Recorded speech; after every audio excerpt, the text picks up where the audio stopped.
I believe we are streaming across all services. Zoom is just taking a moment to recalibrate. I hope you're having a wonderful, wonderful week so far. I can't believe it's going to be Thursday tomorrow already. We are already ending this first full week of the new year. Can you believe it? I can't. There's a lot of exciting things happening. It's already whoosh, a busy new year on my end, at least. I hope it is for you too. Where are you going? Where are you headed? What are you working towards? I hope you have exciting goals that you're working towards for this new year. So we are continuing our reading of Elsie Lincoln Benedict's book, How to Get Anything You Want. How to Get Anything You Want by Elsie Lincoln Benedict. And we are on lesson 2, y'all. So this is video 17 in this series. We went through lesson 1. Predominant moods make your life. Predominant moods make your life. So we did 16 whole lessons on that. They are all in the playlist on my YouTube channel. If you're on Facebook, you go to my profile. All my information's there, the YouTube, the link tree, all that jazz. And if you're on YouTube, you're already here and you can look in the playlists for Elsie Lincoln Benedict's How to Get Anything You Want. So I read, I speak, I teach a little bit, and I hope you enjoy. So I am so excited. I actually remember I got up to, I was actually almost done with the book, but I haven't read, obviously, here out loud and taught on these lessons yet. So this is lesson 2. We're getting in together, y'all. This might be a shorter lesson tonight because it's late and I'm tired. All right. Lesson 2, remake your mood. She starts off in all caps. We are the sole makers and absolute controllers of our own predominant moods. Yes, we are. That's what we learned in the last lesson. You are the sole maker and absolute controller of your own predominant moods. If we would remake our lives, we have only to remake our prominent moods.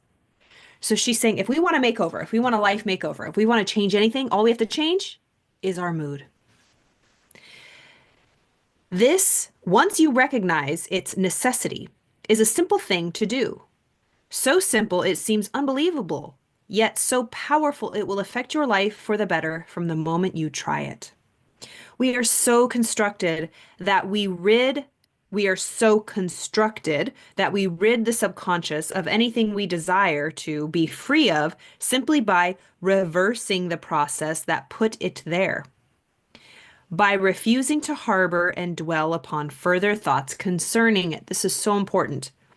So we are so constructed. We are built in a way that we rid the subconscious mind of anything we desire to be free of simply by reversing the process that put it there. By refusing to harbor and dwell upon further thoughts concerning it. Let's get our drawing out.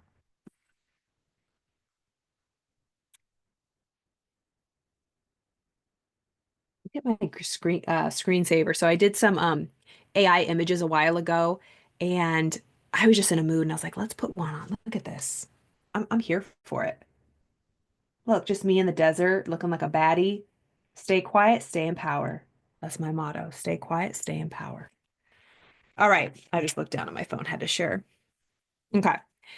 So remember, this represents the mind. We have the conscious thinking, subconscious feeling, emotional mind, and our mind dictates what our body does, how we act, how we behave, and how we act and behave gets our results in life. So what she's saying is we are so built, this machine right here, this amazing, beautiful thing. She says we are so built that we rid our subconscious mind of anything we want to be free of. So releasing, right? Releasing emotions, releasing the narratives, releasing the lies, the fears, the doubts, remember, that affect us. We release it by reversing the process that put them there in the first place. So how do we get anything in our subconscious mind? How do we get emotionally involved with anything? We repeatedly think it over and over and over and get emotionally involved with it. It gets under our skin. Boom, it breaks that barrier from the conscious thinking to the subconscious feeling. It gets in the soil. So we refuse to harbor and dwell upon further thoughts concerning it. So if there is a thought, if there's a belief, if there's a feeling, a narrative, anything, a memory, right? Of course, we have memories, but we can take the charge out of it. We can never erase our memory, but we can take the emotional charge out of it. We have to release that energy. I actually just signed up for some continuing education units, the CEUs that you have to take as a therapist, right, to keep my license going. And I signed up for an EMDR course as well as an IFS, internal family systems. Big nerd, love it. Learning as you go, and I get to renew my license, obviously. But that's really what I'm learning is it's not so much what we have to do. Yes, keep good habits, keep people around you, but it's more the hidden work, right? Because a lot of people do this amazing work, they're doing all this stuff, but they're still not happy and they still have like relationship problems or whatever, problems with money or whatever, or don't feel connected to their purpose. It's usually because we have to release what's holding us back so we can receive what we truly desire because it's already here. It truly is. But what is blocking, right? What are our barriers? What are our counter intentions, as Dr. Joe Vitale says? So if we can release those to receive what we truly desire, it's a game changer. My life has been completely transformed by that, just relaxing, releasing, regulating my nervous system. How do we do that? Through EFT tapping, through EMDR, eye movement desensitization and reprocessing, internal family systems going within, really visiting, getting to know your different parts, the parts of you that are dysregulated, that need the healing. And once you do that, life is a completely different ball game. True peace and freedom, my friends. And you get benefits. Good things are attracted to you. True peace, that window of tolerance, like I talked about yesterday, like I remain unmoved. There's a lot of things going on. There always is. But like, how do I process? How do I think about it? How do I choose to think about it right now? It's so fabulous. All right. So she's saying, we are so built that we can reverse anything that we don't want by simply not giving energy, attention, or focus to it. The old mood then dies for lack of cultivation. Also, so I have a group coaching call on Wednesday nights. I had it earlier tonight, and we were talking about neuroplasticity. And one of the clients were saying, if our programming is in our subconscious mind and it's in the brain, like I can't connect the dots. And we were just talking about how, going back to this model, how our mind dictates our body, which our brain, right? Our mind controls our body. Our brain is a part of our body. Our mind controls our brain. It tells it what to think, do, say, what chemicals to release into our body, what neurotransmitters to, fire and wire together. And so, yes, this is where our programs lie. And it gets put into our body, into our brain. Those neural pathways, they're like paths in the grass. Picture a fresh lawn, a green grass, a big, beautiful field of green grass. And it's beautiful and fresh and soft. But if you walk across that grass, the grass will be a little matted down, pressed down a little bit. And say you walk back on the same path, it's going to get pushed down a little bit more. And then you keep walking back and forth on that path. The grass is going to die and it's going to be a dirt path. You are going to pave a roadway across that grass. That's the same as our brain. When we keep thinking thoughts, telling us the same story, it is paving pathways in our brain that now run our body. It affects everything.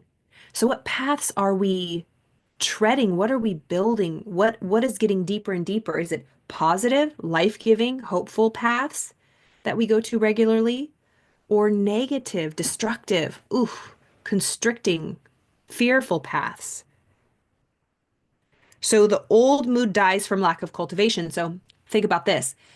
What about a path that is no longer walked on? Grass starts growing over and covering the path. So if you don't use it, you lose it. And that can be a good thing with things you don't want anymore. It's like, I remember Bob Proctor always used to say, don't worry about if you find yourself growing in this personal development and you just really don't jive with old people, friends anymore, that they're just not your people anymore. You don't have to like say anything big, like make a big announcement, like you guys aren't for me anymore. I'm breaking up with you. It's just like slowly just stop giving energy, attention, and focus in a kind, loving way, but like it falls off by lack of feeding it. It's like think about a limb on our body that isn't fed blood. It's gonna fall off, you know? It's like that's the way nature works, both within and without. If there's anything, an energetic pattern that you no longer want in your life, right? Just stop thinking those thoughts. Deal with it, right? Heal it by replacing it with positive thoughts. For example, if I have this negative energetic pattern of like, I am not good enough, I'm unworthy, I'm not good enough. It's not enough to just ignore those thoughts because that's hard. It's what do I want to be true? Because we're always walking down paths. We can't just stop walking down a path and just stand there. We're going to be walking down some path. So we have to give ourselves a new path. I am worthy. I am more than enough. I'm growing every day. I have more faith in myself. And we're going to start walking down that path. And then the other path, I'm not worthy. I'm not good enough. That'll be, grassed over and we won't go on that path anymore. Because there's always paths being made. We can't just stop walking down a path. It's like, well, what path are you going to walk down now? So building a new path so we can walk down that. Neuroplasticity, the brain's ability to rewire itself through mindfulness. All right. So the old mood dies off by lack of cultivation. Another wonderful fact is that whereas we build harmful attitudes, but slowly, we can build harmonious ones with incredible rapidity, speed. Another wonderful fact is that whereas we build harmful attitudes slowly over time, we can build harmonious, happy ones very fast. I like that. I like that. This is due to the fact that when we build downward, we are opposing all constructive forces of nature. Whereas when we ally ourselves with all of our God-given powers, the amount we start building upward. The momentum, the moment we start building upward. Let me read that again. This is due to the fact that when we build downward, we are opposing all of the constructive forces of nature, whereas when we ally ourselves with our God-given powers, the moment we start building upward. Oh, we ally ourselves with our God-given power, like all the angels come in to help us. All the energy is there because this is a harmonious universe that's for our thriving, for our happiness, truly. But we have to choose. We have to choose. Like that's our spiritual nature, infinite. But our animal brains are for survival and smallness. So what are we letting dictate our life? Are we letting our five physical senses, the animal senses that all animals have? Or are we using our higher faculties, our connection with infinite intelligence, with God, whatever you want to call it? What is running our life? So they're saying when we want to change our mood, it's like prayer, right? Prayer changes things. Journaling, just getting connected, meditating, calling on your angels, whatever you believe in. It's like just asking for help, that inward help if you want to change something in your life. And that the moment just starts building that momentum to push you forward. This is proven most graphically in two aspects, that of habits and diseases. It requires a long time to build a disease into your system, sometimes years of neglect and abuse. But with conditions just right in the subconscious mind of the patient, he can be, and in thousands of cases has been, cured of that disease instantly. Years or months usually go into the formation of an undesirable habit. But if we apply the law fully and completely, it leaves us in an hour, never to return unless we deliberately call it back. I mean, that is such a truth. Like I talk openly about, my addiction using alcohol to cope. And yeah, that was a habit that I built since I was 14 years old. Yeah, that's when I was exposed to it. And I used it to calm my anxiety, right? And as I got older and I was old enough to buy it and, it was legal, it got worse. And that one decision, that one day, think about that. The one decision I made that I was going to stop drinking, and I only made that decision to stop drinking for 1 year. I made the decision, I'm going to stop drinking for 1 year. And then it's turned into almost 6 years. But Think about it, because how old was I? Almost 35, almost 36. So it had been like 20 years, a 20-year drinking career. That habit, the addiction, I couldn't, control it. And then one decision changed my whole life. That's just miraculous. It really is. Our minds are so powerful, but we have to really set ourselves up for success, putting positive things into our mind. All right. So she's saying years or months usually go into the formation of an undesirable habit, but if we apply the law successfully and completely, it leaves us in an hour, never to return unless we deliberately call it back. Another illustration shows why it is easier to go up than down, easier to succeed than fail. It is to be found in any automobile engine. When it is grinding along in second gear, it burns up more fuel because much more heated and yet makes slower progress than when in first. Okay. So when the gears are grinding in second gear, it burns up more fuel, becomes much more heated, and yet makes slower progress than when in first gear. Now we are all intended to be in high all the time. Like the auto engine, we are built for it. And when we harbor wrong attitudes, we are in the lower gears. Oh, this is so good. I love her metaphors. They just keep getting better. So if you've ever driven a stick shift, we are meant to be in fifth gear or whatever. It's like that's when you cruise and you're smooth. But if you are in a lower gear and you're trying to go 100 miles an hour, 80 miles an hour, it's like you are burning more fuel, you are going slower, and it is just the engine is just overworking. We are meant to fly. Truly, that's what she's saying. We are all intended to be in high all the time. Like the auto engine, we are built for it. And when we harbor wrong attitudes, we are in lower gears. True, we move along in whatever direction we are headed, but all the good in us cries out against it. It's like going with your foot on the pedal with your emergency brake on. Since there is much more of this spiritual element in us than we realize, and since it is impossible to kill it, we never can hurt our lives quite as quickly or completely as we can help and improve them. Wow, listen to that. She says, since there is much more of this spiritual element in us than we realize, and since it is impossible to kill it, we never can hurt our lives quite as quickly or completely as we can help and improve them.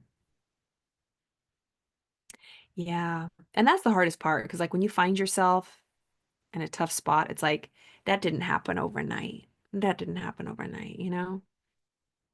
But on the other hand, like, there can be a miracle, like a change. One thought can change your whole life, one moment. hmm Every time we lift our heads or hearts, we are met instantly by some shining power greater than ourselves, the making of a good resolution, how it strengthens and inspires us. And the making of a bad one, the threat to get even, or for instance, ever notice how it affects your face muscles, your appetite, your ability to concentrate on worthwhile things? Mm. The turning toward the right is all that's needed just at first. Bear in mind that there is no such thing as standing still. You are always moving. Oh my God, that's so true. There's no such thing as neutral. There is no such thing as neutral. If you are not growing towards your goals, going towards your goals, moving forward, growing, learning, opening up, you're dying. Period. There is no middle ground. We're not just cruising. We're not just like, oh, maybe one day. I'm just, I'm just standing still. I'm just cool. I'm cruising or I'm floating. I'm just not going anywhere. And I'm not doing anything wrong, but I'm not going anywhere. Uh-uh. You are either going and growing or you are falling back and dying. We are an organism in this universe. It's just like any plant. They are always growing or they're dying. Say if you had a house plant, you go on vacation. Even when you get home and it's still green, it's like the roots are dying. It's dying. It's going downtown because it hasn't been growing. It hasn't gotten sunlight, water, or whatever. So even though something's alive, right? The plant is still alive. I'm still alive. I could be slowly dying inside. And I used to feel that way. Or now I'm totally growing inside all the time. And you can feel it when you're around people. if they're growing or dying. It's like you can feel their energy. It's like they just have something about them. And then you like to be around those people because they remind you of that spirit within you. Yeah. All right, y'all. This was a fantastic. I hope you have a wonderful rest of your evening and a happy Thursday. It's going to be Thursday tomorrow.